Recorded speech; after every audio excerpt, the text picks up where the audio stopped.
Subscribe करें podium classes को और प्रेस करें इस बेल आइकन को ताकि सभी एजुकेशनल वीडियोस का अपडेट आपको टाइम से मिल सके। धन्यवाद। नमस्कार साथियों, स्वागत है आप सभी का पोडियम क्लासेस में। मेरा नाम है पवन के सरवानी और आज हम सॉल्व करने जा रहे हैं यूपी डीएलएड सेकंड सेमेस्टर के मैथ्स के 2021 के क्वेश्चन पेपर को। साथियों, इससे पहले मैं इसका पार्ट 1 बना चुका हूं। पार्ट 1 में हमने 1 नंबर वाले क्वेश्चंस को डिस्कस किया था और आज पार्ट 2 में हम लोग 2 नंबर वाले क्वेश्चंस को देखेंगे। ठीक है, तो समय को नहीं गंवाते हैं, जल्दी से आप लोग वीडियो को लाइक शेयर कर दीजिए। ये है मेरा टेलीग्राम चैनल और ऊपर है इंस्टाग्राम आईडी, तो आप एक जगह फॉलो कर लीजिए, दूसरी जगह चैनल को ज्वाइन कर लीजिए। तो चलिए शुरू करते हैं आज का क्वेश्चन आंसर।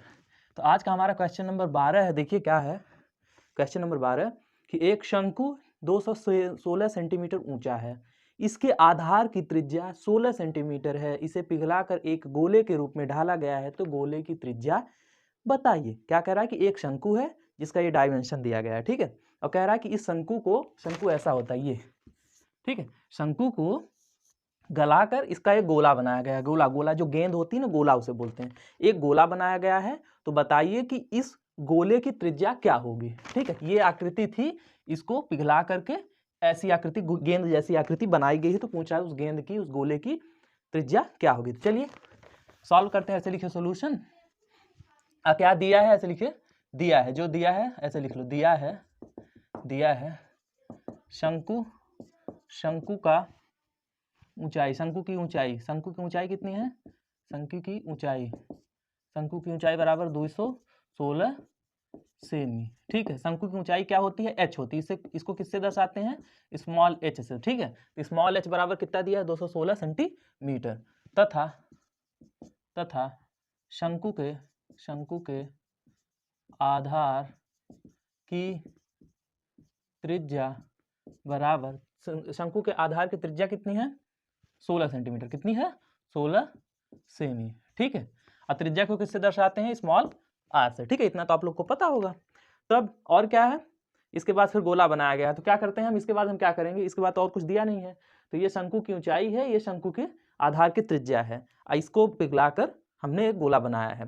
तो आप लोग एक थोड़ा सा समझिए कुछ चीज कि जो शंकु का आयतन होगा वही आयतन गोले का भी होगा। आयतन मतलब कि मटेरियल, क्या सामान कितना है, मैंने बताया ना कितना स्थान घेरता है, तो वही मैंने बताया कि जो शंकु है उसको चाहे पिघला दो, तोड़ मरोड़ के कोई भी आकृति बना लो, जो उसमें मटेरियल जो भी है, जो भी उसमें सामान है, वो तो कहीं घट बढ़ रहा नहीं है, बस उसकी आकृति, उसकी डिजाइन में अंतर आ रहा है। ये ऐसे शंक्वाकार था, वो गोले में बदल गया, लेकिन जो भी मटेरियल, जितना मटेरियल इसमें था वही को, तो जैसे गीली मिट्टी का हमने शंकु बनाया, उसको मोड़ मरोड़ के हमने कुछ और आकृति बना दी, लेकिन मिट्टी तो हमारी उतनी ही है ना, जो भी मैटर था हमारा वो तो उतना ही है। और मैटर क्या होता है, मैटर होता है आयतन। क्या होता है, आयतन। मैंने कल वाले भी क्वेश्चन में जो 1 नंबर वाला क्वेश्चन, इसी का जो 1 नंबर वाला क्वेश्चन, उसमें क्या कहता है कि ठोस द्वारा घेरे गए स्थान को क्या बोलते हैं, आयतन। तो वही से रिलेट करिए। तो ठीक है, तो आयतन मतलब कि जो भी उसमें मटेरियल, जो भी उसका सामान है, वो तो उतना ही रहेगा। तब क्या होगा, अतः या फिर तब शंकु का आयतन बराबर गोले का आयतन। ठीक है, शंकु का आयतन बराबर गोले का आयतन। या फिर देखिए, ये तो इतना हो गया, उसके बाद ऐसा लिख सकते हो, चूंकि शंकु को पिघलाकर गोला बनाया गया है, गोला या फिर गोले के रूप में ढाला गया है, चूंकि शंकु को पिघलाकर गोले के रूप में ढाला गया है, चूंकि अब ऐसे देखो, दिया है शंकु की ऊंचाई इतनी और शंकु के आधार की त्रिज्या इतनी। अब उसके आगे क्या कह रहा है कि चूंकि शंकु को पिघलाकर गोले के रूप में ढाला गया है, अतः या फिर इसलिए, ठीक है, चाहे जो लिखो, चाहे इसलिए लिखो चाहे अतः लिखो, वो आपका मर्जी है। इसलिए शंकु का आयतन बराबर गोले का आयतन। मैंने बताया कि आयतन यानी कि मटीरियल, तो जितना शंकु में मटीरियल है उतना ही गोले में भी मटीरियल है। ठीक है, तो चलो, शंकु का आयतन क्या होता है, 1/3 पाई r स्क्वायर h। ये शंकु के आयतन का सूत्र होता है, इसे आप लोग याद कर लो। शंकु के आयतन का सूत्र क्या होता है, 1/3 पाई r स्क्वायर h। ठीक है, बराबर गोले का आयतन क्या होता है, 4/3 पाई r क्यूब। ठीक है, ये गोले के आयतन का सूत्र होता है, लेकिन इस r में और इस r में अंतर है। ठीक है, ये r किसका है, शंकु का, शंकु की त्रिज्या है, और ये वाला r किसका है, ये गोले का है। ठीक है, ये याद रखना। इसको चलो R1 R2 मान लेते हैं। ठीक है, इसको R1 R2 वरना आप लोग कंफ्यूज कर जाओगे क्या चीज है। ठीक है, ये किसका है, शंकु का है, ठीक है, त्रिज्या। और ये किसका है, आर, ये गोले का है। तो चलो अब जो भी कट रहा है काट दो, पाई से पाई कैंसिल हो गया, कट गया, 3 से 3 कैंसिल हो गया, नीचे 3 इसमें था बटे में 3 यहाँ पे था, 3 से 3 कैंसिल हो गया, यहाँ पे क्या बचा, r1 का स्क्वायर h बराबर 4 r2 का घात 3। r2 मैंने बताया कि r2 गोले का है त्रिज्या और r1 किसका है, शंकु का त्रिज्या, ठीक है। तो r1 कितना दिया है, 16 सेंटीमीटर ना, यहाँ पे 16 का स्क्वायर h यानी कि कितना दिया है, 216 ने, h कितना ऊंचाई कितनी है, 216 गुणे 2 1 6 बराबर 4 गुणा r2 कितना है, r2 निकालना है तो r2 का क्यूब, ठीक है। चलो अब ये 4 है, इधर 216 तो इधर बटे में कर दो, तो 16 गुणा 16, 16 का स्क्वायर यानी कि 16 गुणा 16 गुणा 2 से 16 बटे 4 बराबर r2 का क्यूब। तो 4 से काट दो, 4 एक कम 4, इधर क्या आ जाएगा, 4 पंचे 20, 4 पंचे 20 और 4 चौका 16 यानी कि 54। तो क्या आ गया, 16 गुणा 16 गुणा 54 बराबर r2 का घात 3, ठीक है। r2 मतलब क्या है, गोले का त्रिज्या। चलो अब इसका क्या करेंगे, वो निकालो, घनमूल निकालो, ठीक है। तो ऐसे करते हैं, मैं ट्रिक बताता हूँ, इतना लंबा, अब इसको तीनों को गुणा करोगे फिर तोड़ोगे, इससे अच्छा ऐसे करो, क्या है, r2 बराबर ऐसे घनमूल 16 गुणे 16 गुणे 54, यही है ना, 16 गुणे 16 गुणे 54 था, इधर से क्यूब हटाएंगे यानी कि घात 3 जब हटाएंगे तो इधर क्या लग जाएगा, घनमूल का वो करड़ी लग जाएगा, तो वही घनमूल है, इधर देखो ऐसे करड़ी लगा के यहाँ पे 3 लिखते हैं, ठीक है, तो वो घनमूल हो जाता है, तो घनमूल इसका। तो चलो r2 बराबर, आप क्या करते हैं, सबको इंडिविजुअली अलग अलग तोड़ लो, ठीक है। देखो एक तरीका होता है 16 में 16 का गुणा करो, फिर जो है उसमें 54 का गुणा करो, फिर सभी का ऐसे निकालो गुणनखंड, फिर 3 3 का ग्रुप बनाओ, फिर गुणा करो। इस झंझट से बचने के लिए क्या करो, सीधे से सबको अलग अलग तोड़ लो। तो 16 को तोड़ो, क्या होगा, 2 8 16, 2 दूना 4, 2 चौका 8, 2 दूना 4, 2 1 के 2, कितना 1 2 3 4, 4 बार 2 है ना, 1 2 3 4, ये भी 16, इसका भी इतना ही आएगा, 2 गुणा 2 गुणा 2 गुणा 2, ठीक है। तो 16 16 टूट गया। अब 54 को तोड़ लो, 54 को 2 से काटो, 2 दूना 4, 2 सत्ते 14, फिर 27 से किससे कटेगा, 3 3 9 27, 3 तिहाई 9, 3 एकम 3, यानी कि क्या आ गया, 2 गुणा 2 3 गुणा 3 गुणा 3, ये आया ना, यही आया ना, 2 3 3 3, 2 3 3 3। अब 3 3 का ग्रुप बना लो, 1 2 3 और ये। तो चलो, तो R2 बराबर क्या आ गया, R2 बराबर जितने का 3 3 का ग्रुप बन गया वो करड़ी से बाहर आ जाएगा, तो इसका बना है यानी कि 2, फिर एक ग्रुप ये बना है यानी कि गुणा 2, फिर एक ग्रुप ये भी 2 का बना है यानी गुणा 2, फिर ये किसका है, 3 का है, गुणा 3 बराबर R2 बराबर क्या आ गया, 2 दूना 4 दूना 8 तिरिक 24, तो 24 सेमी, सेमी में है ना, हाँ 24 सेमी, यही आ गया आंसर। समझ में आया, एकदम आसान सा था, कुछ नहीं था। इस क्वेश्चन में क्या कह रहा था कि एक शंकु 216 सेंटीमीटर ऊंचा है, तो शंकु की ऊंचाई कितनी लिख दी, ऊंचाई h बराबर 216 सेंटीमीटर। फिर क्या कह रहा है कि इसके आधार की त्रिज्या 16 सेंटीमीटर है, तो हमने क्या लिखा, तथा शंकु के आधार की त्रिज्या यानी कि r1 यहाँ पे कर दो, हाँ r1 बराबर 16 सेंटीमीटर, ठीक है। अब चूंकि शंकु को पिघलाकर गोले के रूप में ढाला गया है, यही तो कह रहा है ना प्रश्न कि इसे पिघलाकर गोले के रूप में ढाला गया, तो हमने लिखा कि चूंकि, ये चूंकि का निशान है, चूंकि शंकु को पिघलाकर गोले के रूप में ढाला गया है, इसलिए शंकु का आयतन बराबर गोले का आयतन। तो शंकु का आयतन का सूत्र क्या होता है, 1/3 पाई r स्क्वायर h। यहाँ पे r1 हमने इसलिए लिखा जिससे पता चले कि एक त्रिज्या क्या है, शंकु का है, और r2 यहाँ पे लिखा जिससे पता चले कि एक त्रिज्या गोले का है, ठीक है। आप इसको कुछ भी नाम दे सकते हैं, मैंने इसमें डिफरेंशिएट करने के लिए, वरना महाशय पहुंचेंगे इस r से इस r को कैंसिल कर देंगे, ठीक है। तो इस चीज को समझने के लिए कि ये r अलग है, ये r दूसरा है। चलो फिर यहाँ 3 था, यहाँ 3 था, 3 से 3 कैंसिल हो गया, तो यहाँ क्या बचा, r1 स्क्वायर h बराबर 4 r2 का क्यूब। तो r1 का मान कितना दिया था, 16, तो 16 रखा, 16 का स्क्वायर गुणे h यानी कि ऊंचाई, ऊंचाई कितना था 216, 216 लिखे थे, यानी कि यहाँ पे क्या आ गया तोड़ने पे, 16 गुणे 16 गुणे 216, यहाँ 4 गुणे में था, इधर आया तो भाग में हो गया, बराबर r2 का क्यूब, ठीक है। चलो फिर इधर आया, नीचे जगह नहीं था, इसलिए क्या किए कि 16 गुणे 16 गुणे, यहाँ 4 से काट दिए, 4 कम 4 और 216 को काटे तो क्या गया, 54 बार गया, तो r2 का होल क्यूब, ठीक है। अब चलो उसके बाद क्या हुआ, r2 बराबर, तो जब यहाँ से घात 3 हटाएंगे तो ये क्या आ जाएगा, घनमूल लग जाएगा इधर पे, इधर हमको घनमूल निकालना है, तो इधर क्या लग जाएगा, करड़ी लग जाएगी, तो इधर लग गया 16 गुणे 16 गुणे 54।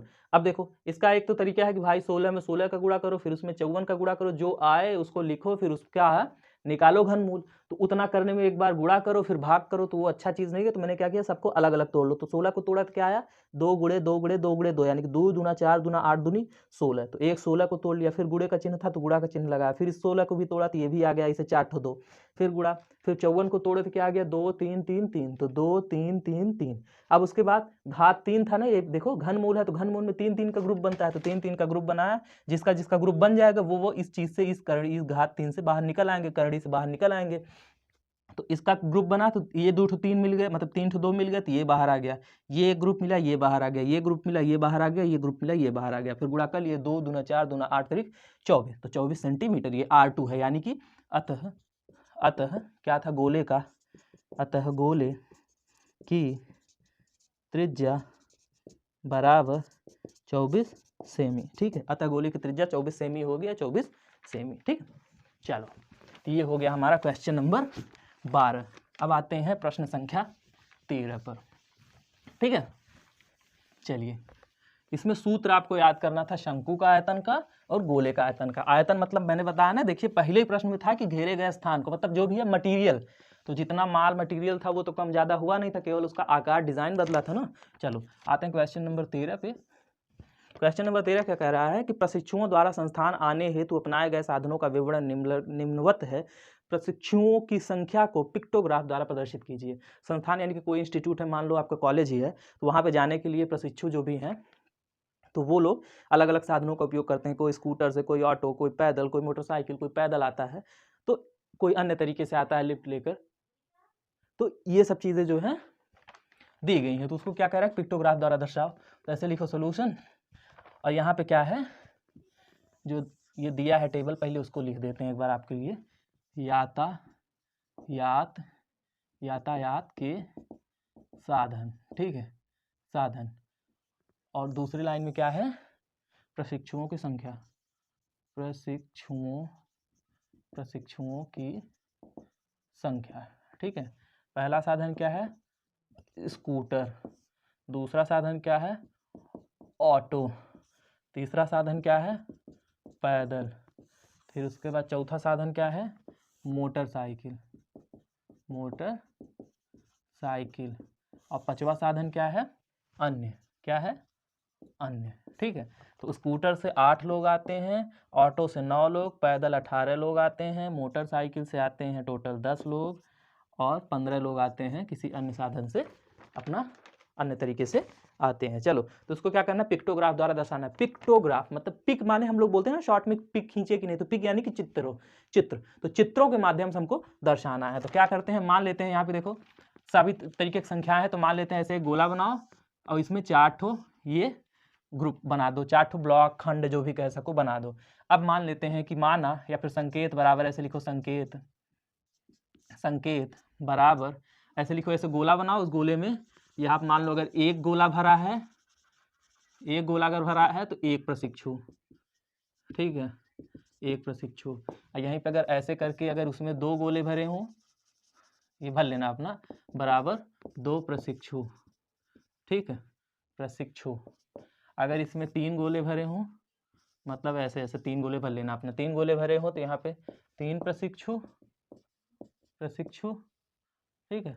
और अगर चारों गोले भरे हों तो 4 प्रशिक्षु, ठीक है।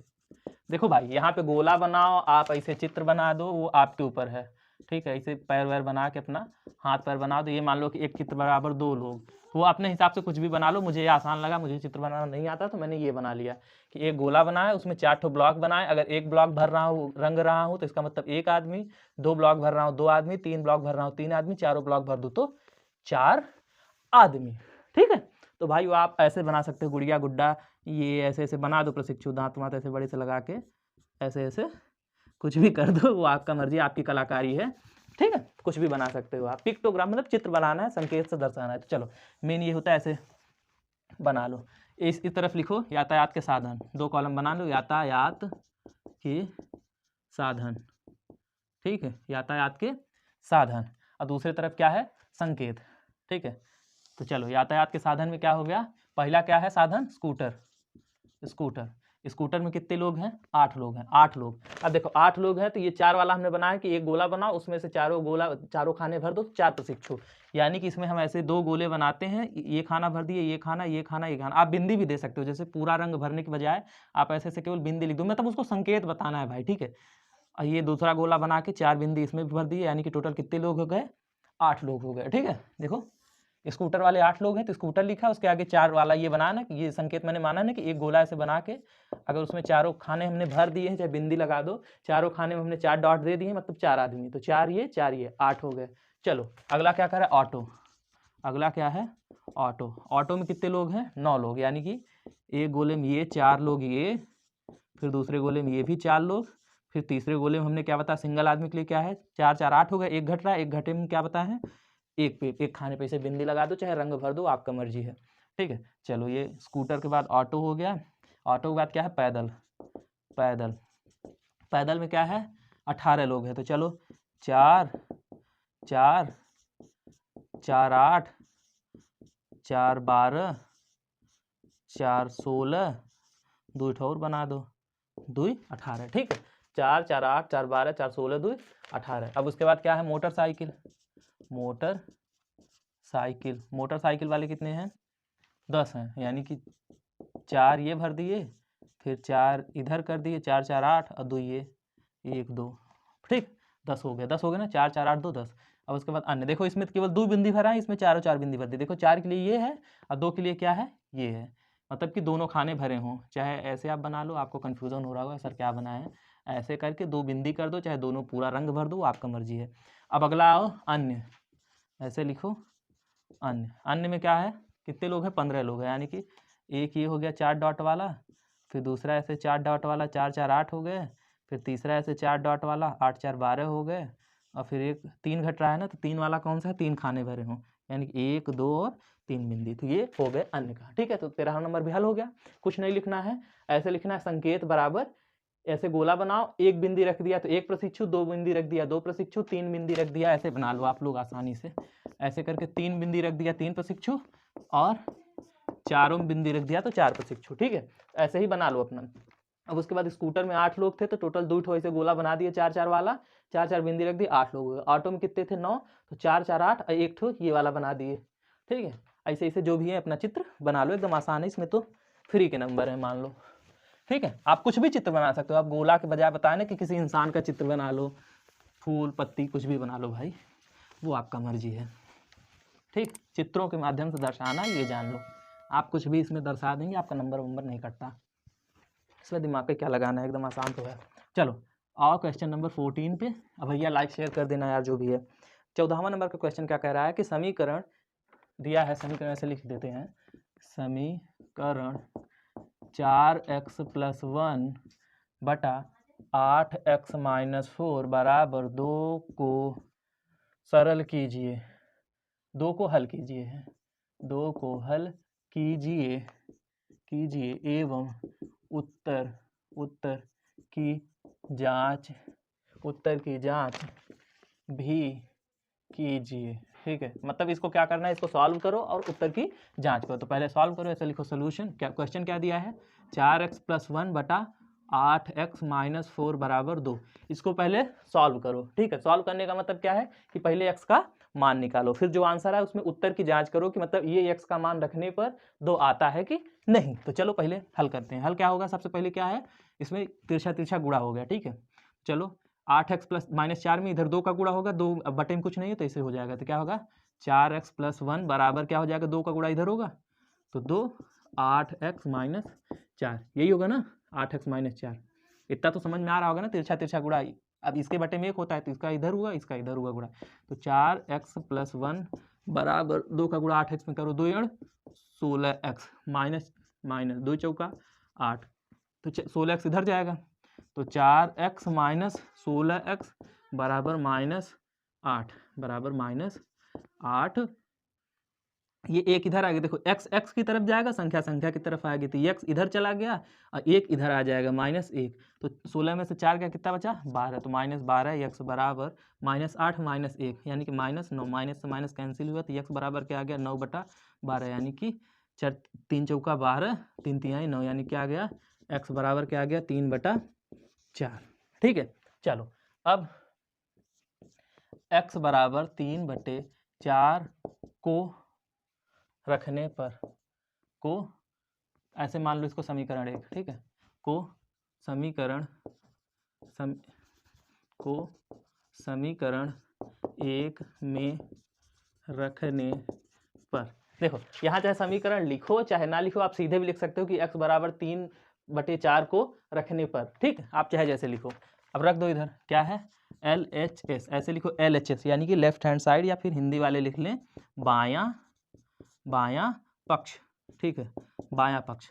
LHS क्या है बायां पक्ष, 4x + 1/8x - 4, बायां पक्ष ये है और दायां पक्ष ये है, बाएं साइड ये है, दाएं साइड ये है, ठीक है। तो बाएं पक्ष में x बराबर रख दो, क्या है 4 गुणा x की जगह पे क्या है 3/4 है ना, 4 गुणा 3/4 + 1/8 गुणा 3/4 x की जगह पे रख रहे हैं, ठीक है, -4। तो अब कर दो, 3/4 है यहाँ पे, ठीक है।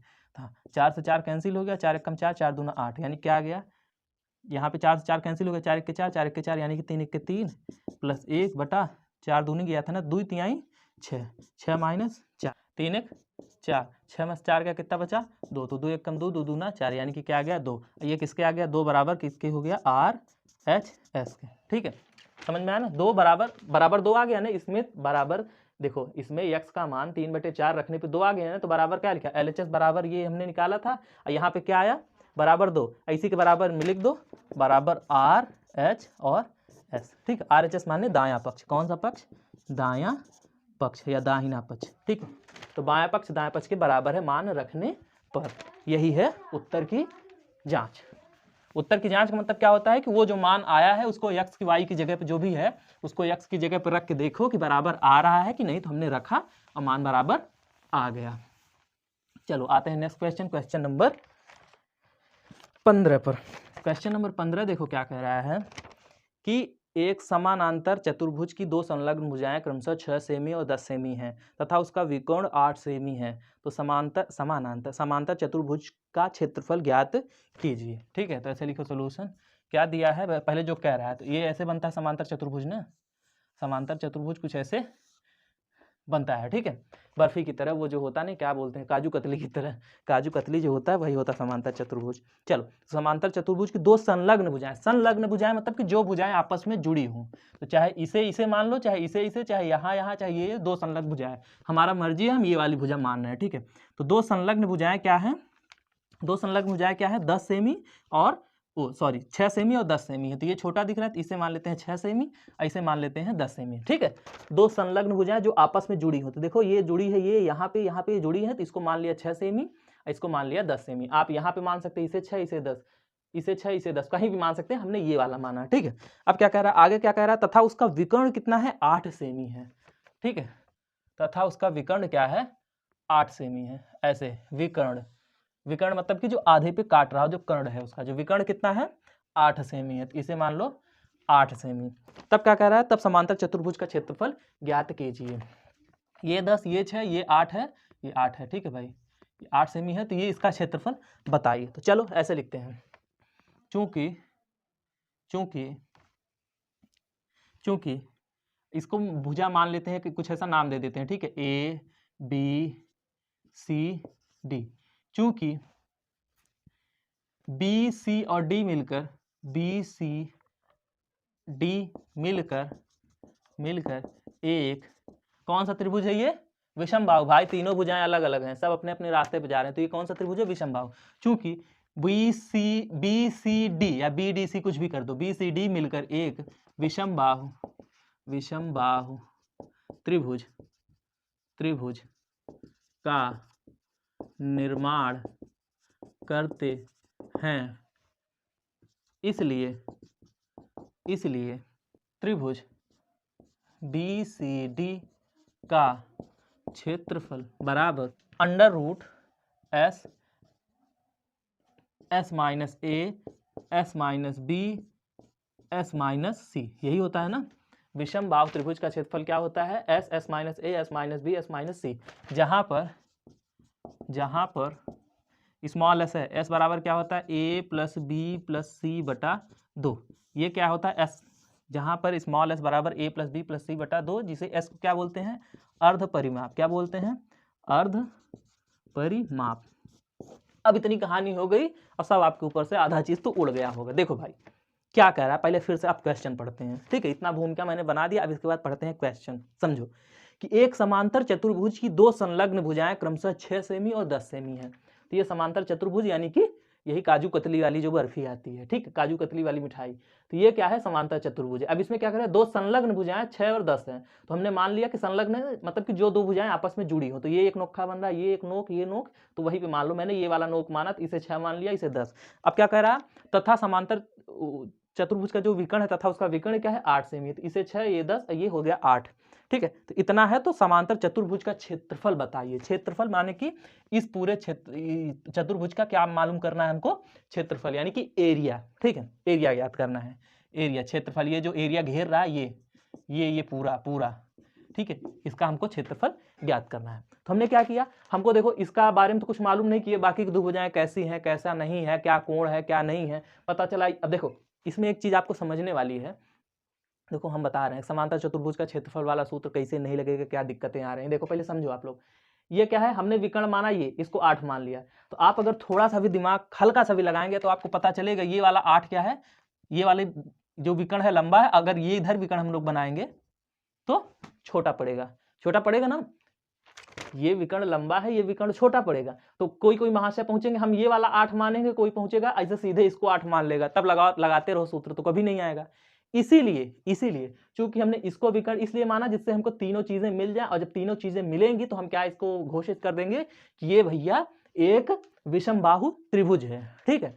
तो जब हमने दो भुजाएं मिल गई थी, तीसरा हमने ये मान लिया, तो ये बन गया विषम बाहु त्रिभुज। जब इस त्रिभुज का क्षेत्रफल निकाल लेंगे, इसका त्रिभुज का इसका जब क्षेत्रफल निकाल लेंगे, ये वाला भाग नहीं, ठीक है, ये वाला भाग नहीं, तो जब हम इसका क्षेत्रफल निकाल लेंगे ये, तो ये जितना क्षेत्रफल आएगा उसी का दूना ये हो जाएगा। देखो आधा ये पूरा बना था एक मिठाई, देखो ये पूरी ऐसी बनी थी, देखो मैं बता रहा हूँ, एक पूरा ऐसे चतुर्भुज बना था, उसको इसने 20 से फाड़ दिया, विकर्ण मतलब कि 20 से जो बराबर भागों में बांट दिया, ठीक है। अब अगर हम इसका जो भी क्षेत्रफल आएगा उसी का डबल कर देंगे तो इसका भी मिल जाएगा।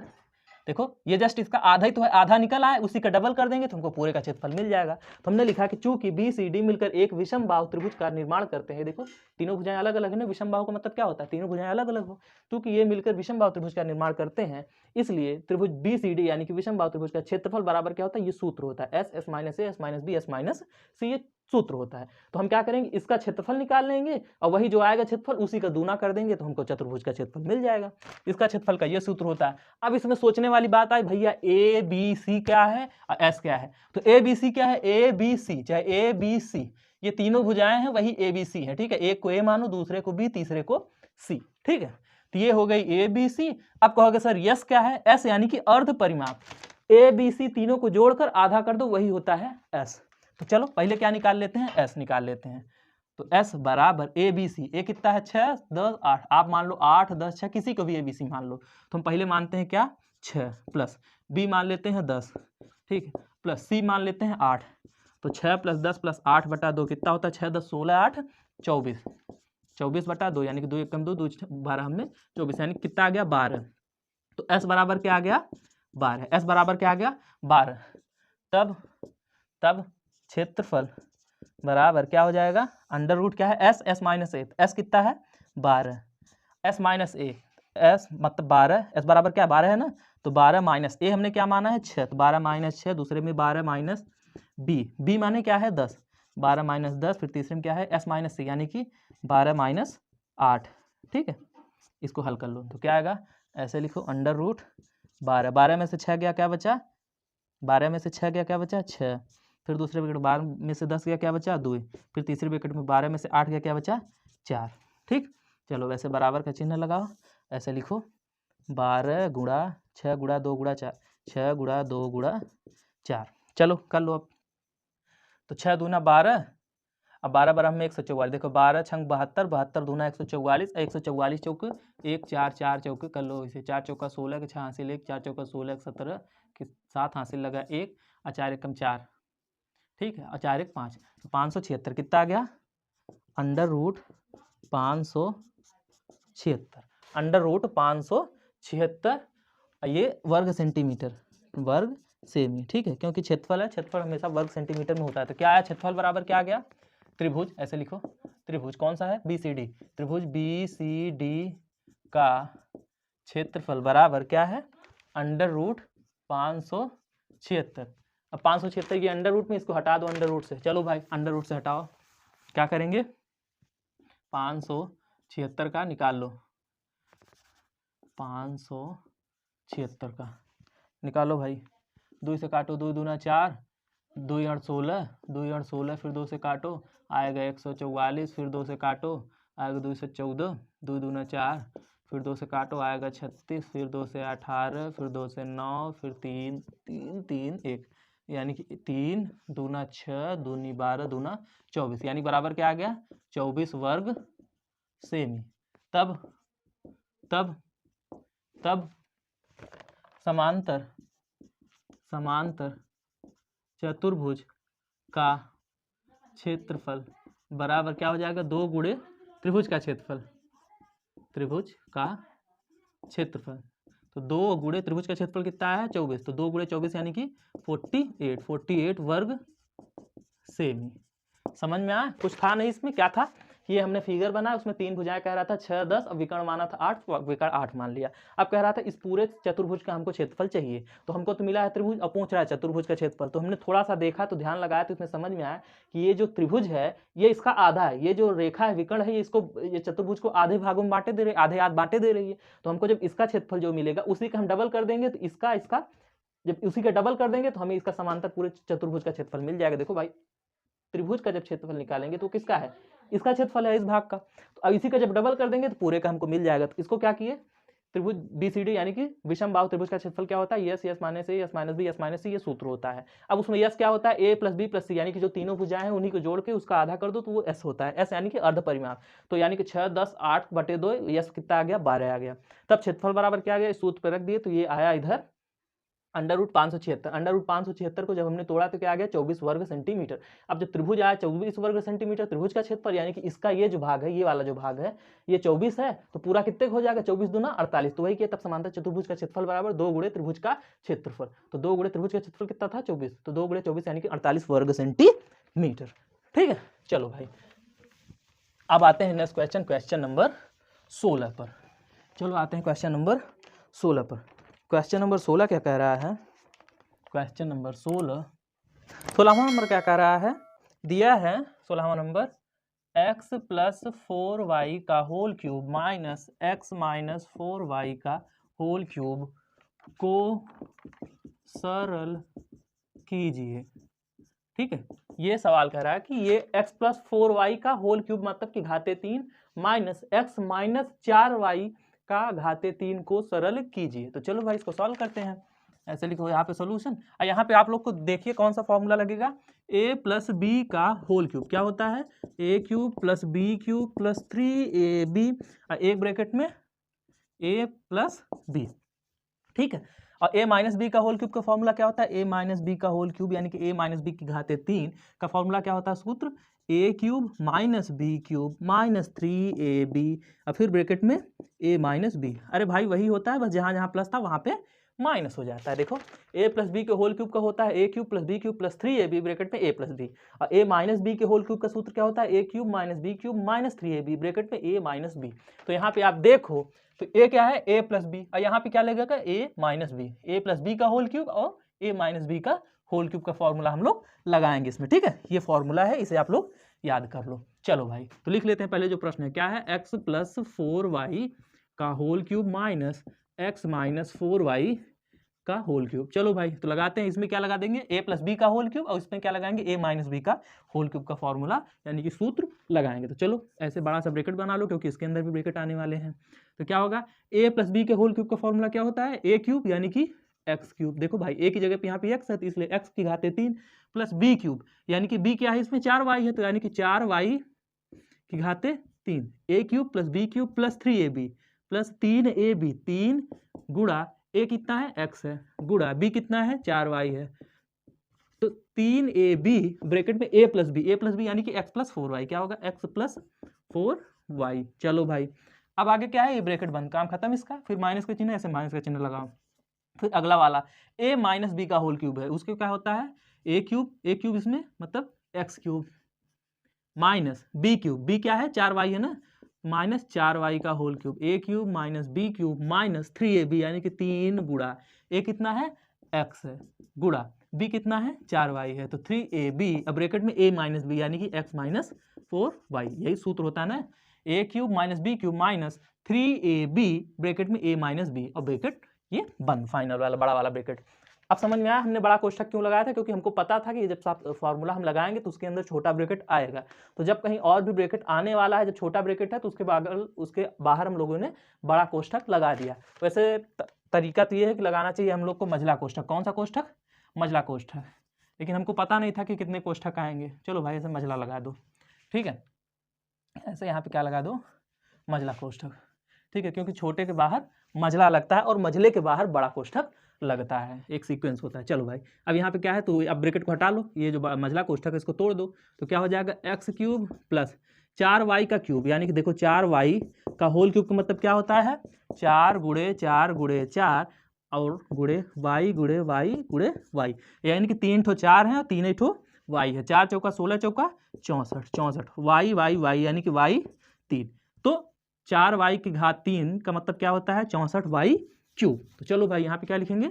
64y क्यूब, अरे भाई 4 चौका 16 चौका 64 और y यानी कि 3 ठो y। चलो अब यहाँ पे क्या हो जाएगा 3 चौका 12 प्लस है 3 चौका 12 x और y 12x y, अब ब्रैकेट में क्या है x प्लस 4y। चलो भाई, हाँ अब ऐसे अभी लगा रहने दो, हम बता रहे हैं क्यों लगा रहने दो, क्योंकि इसके बाद ये वाला जब तक टूट नहीं जाएगा, जब तक सारे ब्रैकेट, मैंने क्या बताया बॉड मास कभी मत बोलना, बॉड मास इसलिए नहीं बोलना है क्योंकि बॉड मास क्या कहता है कि पहले छोटा ब्रैकेट हल करो, तो ये पहले छोटा ब्रैकेट वाली जो भी सामान है इसको पहले हम लोग हल करेंगे, ठीक है, फिर उसके बाद हम लोग उसके बाहर बड़ा ब्रैकेट तोड़ते हैं, तो पहले एक सीक्वेंस से चलते हैं। चलो फिर यहाँ माइनस लगाओ, ऐसे मझला कोष्ठक एक्स क्यूब माइनस ये भी क्या हो जाएगा 64y का क्यूब, अरे 4 चौका 16 चौका 64 y क्यूब माइनस 3 चौका 12 x y, ब्रैकेट में क्या है x माइनस 4y, ठीक है, x माइनस 4y ब्रैकेट बंद, मझला कोष्ठक बंद। चलो इसको मिटा देते हैं।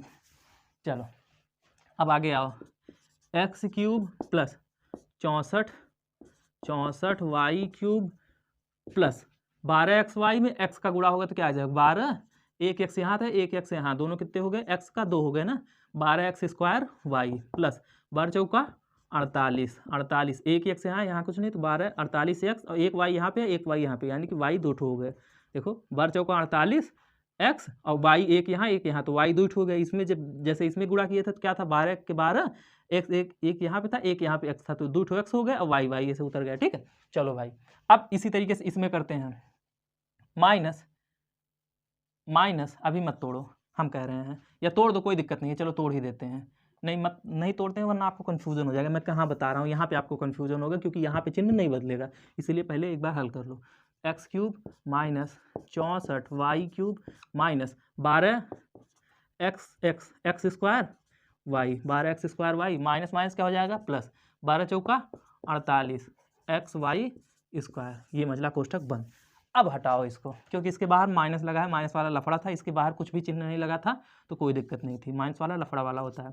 X cube plus 64y cube plus 12x square y plus 48xy square minus x cube, देखो माइनस एक्स क्यूब माइनस क्या हो जाएगा प्लस 64y क्यूब, फिर माइनस क्या हो जाएगा यहाँ पे प्लस 12x स्क्वायर y, फिर प्लस माइनस क्या हो जाएगा माइनस 48xy का स्क्वायर, ठीक है, समझ में आया। इसीलिए इसको वो किए थे क्योंकि ये वाला माइनस था ना इसके बाहर, तो एक कंसेप्ट आपको और समझाना पड़ता है। चलो खैर ये हो गया, टूट गया। अब देखो जो भी कट रहा है उसको काट दो, यहाँ पे एक्स क्यूब है यहाँ पे एक्स क्यूब है, ये कट गया। अब देखो 48xy यहाँ पे है और ये भी 48 था भाई, हाँ ये भी 48xy, ये माइनस में है ये प्लस में है तो ये भी कट गया। अब क्या बचा 12x स्क्वायर वाई और 12x स्क्वायर वाई, ये भी धन में है, ये भी 64 ये भी धन में है, तो चलो जोड़ दो। अब तो 64 दूना 64y क्यूब यहाँ पे है और 64y क्यूब यहाँ पे है, तो दोनों जुड़ जाएंगे, कितने हो जाएंगे 64 दूना 128, तो 128y cube plus 12x² 12x² दोनों जुड़ गए, कितना हो गया 12 दूना 24, तो टोटल 24x² ये हो गए। और कुछ बचा? और कुछ नहीं बचा, यही हो गया हमारा आंसर। समझ में आया? एकदम आसान सा क्वेश्चन था, ये था क्वेश्चन। इसमें हमने लगाया a + b का होल क्यूब a - b का होल क्यूब, तो ये लगा दिए a + b का होल क्यूब में क्या होता है a³ + b³ + 3ab ब्रैकेट में a + b। ठीक है, एक ब्रैकेट में इसको बना लिए, अब माइनस का चिन्ह था तो माइनस, और दूसरे में a - b का होल क्यूब लगा दिए a³ - b³ - 3ab ब्रैकेट में a - b। अंत में जाके सब कुछ सॉल्व कर लिए, यहाँ तक आया, जब माइनस तोड़ना था तो ये तोड़ के सॉल्व कर लिए, तो आंसर हमारा क्या है 128y³ + 24x²y, ये हमारा आंसर आया 16वां नंबर। ठीक है, अब इसके बाद आते हैं क्वेश्चन नंबर 17 पे। चलो भाई, आप लोग जल्दी से वीडियो को लाइक शेयर करो। इधर टेलीग्राम पे लोग बढ़ नहीं रहे हैं भाई, टेलीग्राम पे ध्यान दो, टेलीग्राम पे आओ, इंस्टाग्राम पे आओ, जो भी है, एग्जाम का टाइम चल रहा है। चलो आते हैं 17वें नंबर के क्वेश्चन पे। 17वां नंबर क्या कह रहा है, लिख ही देते हैं। x, उसके बाद ऐसे गुणा, ब्रैकेट में है y + z बराबर x × y + x × z को सत्यापित कीजिए, को सत्यापित कीजिए, को सत्यापित कीजिए, जहाँ x बराबर क्या है 2/7, y बराबर क्या है 9/2, कॉमा z बराबर क्या है, z बराबर क्या है 2/3। ठीक है, x बराबर ये, y बराबर ये और z बराबर ये, तो इसको सत्यापित कीजिए, मतलब कि बताइए कि ये दोनों चीजें सही है कि नहीं, मतलब ये बराबर ये है कि नहीं। सत्यापित करिए मतलब क्या है, उसको आप लोग प्रमाणित एक तरीके से करिए। ठीक है, बताइए कि ये चीज सही है कि नहीं, जांच करके आप लोग बताइए। सत्यापन करना वही होता है प्रमाणित करना उसको। चलिए फिर यहाँ पे लिखते हैं सोल्यूशन, और जो क्वेश्चन उसको पहले उतार लो। क्या है, x गुणे ब्रैकेट में y + z बराबर, इसमें क्या है x × y plus x × z। चलो भाई, तो ऐसे लिखते हैं LHS बराबर RHS हमको सिद्ध करना है, तो चलो इसको सॉल्व करते जाओ, जहाँ पे आ जाएगा वहीं पे LHS बराबर RHS हो जाएगा। तो चलो इसको गुणा करो, तो x में y का गुणा करो, तो x y क्या हो जाएगा xy प्लस, अरे सिंपल सा है भाई, ये x में y का गुणा हुआ तो xy, और यहाँ पे x में z का हुआ तो क्या हो गया xz बराबर ये xy, ये देखो क्या हो जाएगा x × y क्या हो जाएगा xy प्लस x × z क्या हो जाएगा xz।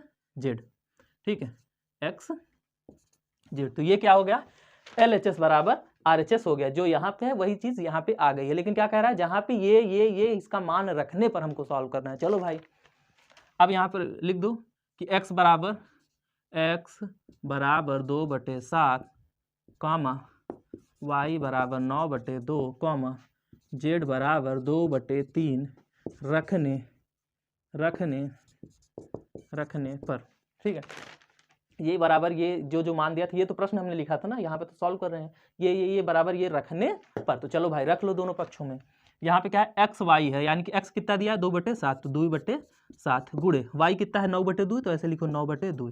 फिर क्या है प्लस, तो प्लस xz x क्या है 2/7 गुणा z क्या है 2/3, तो 2/7 गुणा 2/3 बराबर xy, x क्या है 2/7, तो ऐसे लिखो 2/7। ठीक है, गुणा y क्या है 9/2, तो ऐसे लिखो 9/2 प्लस x क्या है 2/7 गुणा z क्या है 2/3, तो 2/3। चलो भाई सॉल्व करो, 2 से 2 कैंसिल हो गया, क्या है 9/7, तो 9/7 प्लस यहाँ पे 2 दूना 4, 2 दूना 4 और 7 त्रिक 21 बराबर, यहाँ पे फिर से वही चीज़ हो गया 9/7 प्लस 4/21। ठीक है, आगे आ जाओ, यहाँ पे जगह नहीं है, चलो दूसरे पेन से करते हैं, ये वाला चल नहीं रहा है। चलो भाई, हाँ ये चल रहा है। चलो क्या है 9/7 4/21 बराबर 9/7 प्लस 4/21, तो 21 7 का लघुत्तम क्या आएगा 21 आएगा, 7 त्रिक 21 कटा जा रहा है, आप लोग निकाल के देख लेना। 7 त्रिक 21 3 बार गया, 3 9 27, 9 त्रिक 27 प्लस 21 21 एक बार गया, 1 चौको 4 बराबर, इसमें भी वही है 21 7 का लघुत्तम क्या आएगा 21 आएगा। 7 त्रिक 21 3 बार गया और 3 9 27, 27 प्लस 4 1 4, ये भी होगा, तो 27 4 कितना होता है 31, 31/21 बराबर 27 4 31, तो 31/21। तो LHS बराबर क्या आ गया LHS दिख रहा है, चलो इधर कर देते हैं LHS बराबर RHS, बायां पक्ष बराबर दायां पक्ष। ठीक है, LHS बराबर, इसमें भी 31/21 बराबर 31/21, तो दोनों पक्ष बराबर हैं। ठीक है, अतः समीकरण सही है, अतः समीकरण सही है। अतः उपर्युक्त लिख देना, उपर्युक्त। ठीक है, अब या तो ये समीकरण पूरा लिखो या तो सीधे लिख दो, अतः उपर्युक्त सर्वसमिका होगा एक्चुअली ये। अतः उपर्युक्त समीकरण या फिर सर्वसमिका सही है, या उपर्युक्त कथन सही है, कथन कर दो सबसे अच्छा, बच जाओगे भाई ये सब चीज से। ठीक है, चलो ये हो गया, कुछ नहीं करना था भाई, इसको दिखाना था कि ये मान रखने पे दोनों पक्ष बराबर आ रहे हैं कि नहीं, तो हमने ये मान रखा। ठीक है, वो मान रख दिया तो दोनों में 31/21 आ गया, तो हमने लिख दिया LHS बराबर RHS, अंग्रेजी वाले, और हिंदी वाले बायां पक्ष बराबर दायां पक्ष। ठीक है, ये हमने लिख दिया। अतः समीकरण या सर्वसमिका सही है, या फिर सीधे लिख दो अतः गणितीय कथन सही है। सबसे अच्छा है कथन लिख दो, इस झंझट से बच जाओगे कि सर्वसमिका है कि समीकरण। चलो भाई, वैसे है तो ये सर्वसमिका ही। चलो अब आते हैं नेक्स्ट क्वेश्चन, क्वेश्चन नंबर 17 पे। कौन सा है? क्वेश्चन नंबर 17, सॉरी 18 है, क्वेश्चन नंबर 18 क्या कह रहा है? त्रिभुज के संदर्भ में सर्वांग समता की विभिन्न शर्तों का संक्षेप में वर्णन कीजिए। अरे भाई, इसमें बहुत ज़्यादा वो थ्योरेटिकल पूछ रहा है ना, चलो कोई दिक्कत नहीं है। सर्वांग समता, सर्वांग सम त्रिभुज वे त्रिभुज होते हैं जिनकी तीनों भुजाएं तथा तीनों संगत कोण बराबर होते हैं। जैसे दो त्रिभुज तभी सर्वांग सम होंगे जब उनकी तीनों संगत भुजाएं और तीनों संगत कोण बराबर होते हैं। जैसे ये दो त्रिभुज हैं, एक त्रिभुज को मान लो ABC और दूसरा त्रिभुज क्या है PQ और R। ठीक है, इसका थोड़ा डिजाइन ठीक कर दें हम। हाँ, ये मान लो एक त्रिभुज ये, एक त्रिभुज ये है। अगर ये दोनों त्रिभुज एकदम सर्वांगसम तभी कहे जाएंगे। मान लो इसका ये क्या है 50 है, ये क्या है मान लो 60 है, 6 5 11 हो गया, और ये 70 है, तो इसका भी ये 50 60 और ये 70, तो तीनों कोण बराबर हो गए। और ये मान लो कि 4 5 और 7 है, तो ये भी 4 5 और 7। तो वही चीज, जब तीनों कोण और तीनों भुजाएं तीनों सब कुछ बराबर हों, जब एक त्रिभुज की तीनों संगत कोण दूसरे त्रिभुज के तीनों संगत कोणों से और तीनों संगत भुजाएं दूसरे के संगत भुजाओं से बराबर होता है, तो वो सर्वांग सम होते हैं। ठीक है, सर्व अंग सम मतलब सभी अंग समान हो। जब तीनों कोण और तीनों भुजाएं बराबर होती हैं तो वो क्या हो जाते हैं सर्वांग सम। ठीक है, अब उसी का कह रहा है कि तीन मतलब उसकी विभिन्न शर्तों को बताइए। तो शर्त क्या थी भाई? मैंने एक बताया था ना, क्या होता है SSS, इसको क्या बोलते हैं? भुजा, भुजा और भुजा। देखो, जब दो त्रिभुजों की तीनों संगत भुजाएं बराबर होती हैं तो वो त्रिभुज सर्वांग सम होते हैं। तीनों संगत भुजाएं मतलब कि अगर हमको कोण ना भी रहे और अगर कहे कि भाई एक त्रिभुज ABC है, ये वाला एक त्रिभुज ये है, इसकी तीनों भुजाएं 4, एक भुजा 5, एक भुजा 7 है, मतलब 4 5 7 एक इसका है तो और दूसरे का भी 4 5 7 है, तो दोनों त्रिभुज क्या है? आंख बंद करके बता देना कि ये क्या है? सर्वांग सम है। 4 5 7 इसका भी है, 4 5 7 इसका भी है, तो दोनों के त्रिभुजों की जो संगत भुजाएं हैं वो बराबर हैं तीनों, तो क्या हो गया? सर्वांग सम। तो SSS यानी कि भुजा भुजा भुजा, जब तीनों भुजाएं बराबर हों तो वो क्या हो गए? सर्वांग सम। चलो दूसरा शर्त मैंने क्या बताया था? SAS, तब S से क्या होता है? साइड, साइड को क्या बोलते हैं हिंदी में? भुजा। A से क्या होता है? एंगल, एंगल यानी कि कोण, तो भुजा कोण, और S से क्या होता है? साइड यानी कि भुजा, तो भुजा कोण भुजा। तो जब दो त्रिभुजों की दो संगत भुजाएं मतलब दो एक जगह से निकलने वाली जो भुजाएं होती, दो संगत भुजाएं और उनके बीच बना कोण बराबर होता है तो वो त्रिभुज सर्वांग सम होते हैं। ठीक है, जैसे उदाहरण के तौर पे आपको बता रहा हूं, यहाँ पे आप कुछ भी ऐसे तीनों लिख देना, उसके आगे कुछ भी परिभाषा देना होगा दे देना, टाइम नहीं रहेगा तो बस यही लिख देना। चलो मैं बताता हूँ क्या है, वैसे 2 नंबर वाला है, थोड़ा सा लिख देना। SAS, देखो जैसे ये भुजा ये मान लो 5 है, ये मान लो 4 है, और दूसरा त्रिभुज क्या है? ये 5 है, ये 4 है, ये दो त्रिभुज हैं। ठीक है, और दोनों की एक भुजा 5 है, दूसरा 4 है, एक 5 एक 4 है, और इनके बीच बना कोण मान लो 60 डिग्री ये भी है, 60 डिग्री ये भी है। अब हमको ना तीसरी भुजा मालूम है दोनों की, ना अन्य दो कोण मालूम है, लेकिन हम तब भी कह सकते हैं कि ये दोनों त्रिभुज क्या है? सर्वांग सम है, क्योंकि हमकी दो भुजाएं और उनके बीच जो कोण है वो बराबर है। दो भुजाएं 5 4 5 4, उनके बीच का कोण 60 60, तो जब हमको दो भुजाएं और उनके बीच का कोण, इसीलिए SAS लिखा गया है, दो भुजाएं और उनके बीच का कोण। जब दो भुजाएं और उनके बीच का कोण बराबर हो तो वो त्रिभुज क्या होते हैं?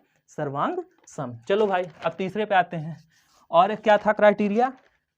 एक था ASA, यानी कि A से क्या होता है? कोण, तो कोण। S से क्या होता है? साइड, साइड यानी कि भुजा, कोण भुजा और फिर कोण। चलो भाई ये क्या होता है? जब दो त्रिभुजों के दो संगत कोण और उनको मिलाने वाली भुजा बराबर होते हैं तो वो त्रिभुज क्या होते हैं? सर्वांग सम। चलो भाई वही चीज है, ये तो दो त्रिभुज आ गए, नाम कुछ भी रख देना। ये मान लो कि 50 है और ये क्या है 60 है। दूसरे त्रिभुज में भी ये 50 है ये 60 है और इनके बीच की ये जो भुजा है ये जो लाइन है जो दोनों कोणों को मिला रही है ये मान लो कि 8 सेंटीमीटर है और इसमें भी 8 सेंटीमीटर है।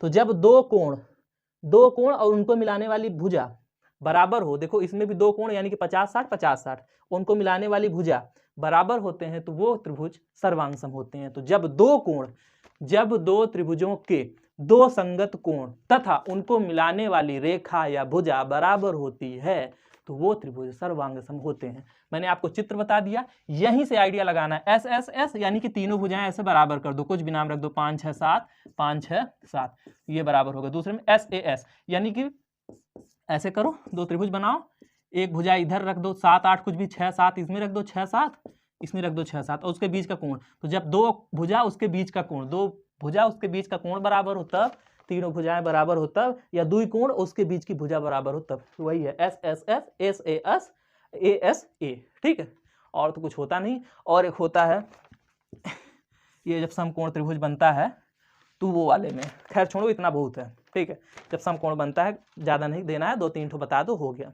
ठीक है, तो ये शर्तें हो गई। एक होता है अध्यारोपण का सिद्धांत, जब दो त्रिभुज या दो आकृतियां एक दूसरे को पूरी तरह से ढक लेती हैं तो वो आकृतियां सर्वांग सम होती हैं। जैसे ये हाथ, दोनों का डिजाइन भी सेम है, बनावट मतलब सेम है, और दोनों की साइज भी सेम है। कोई ऐसा नहीं कि एक हाथ छोटा एक हाथ बड़ा है, दोनों क्या है एकदम बराबर है ना।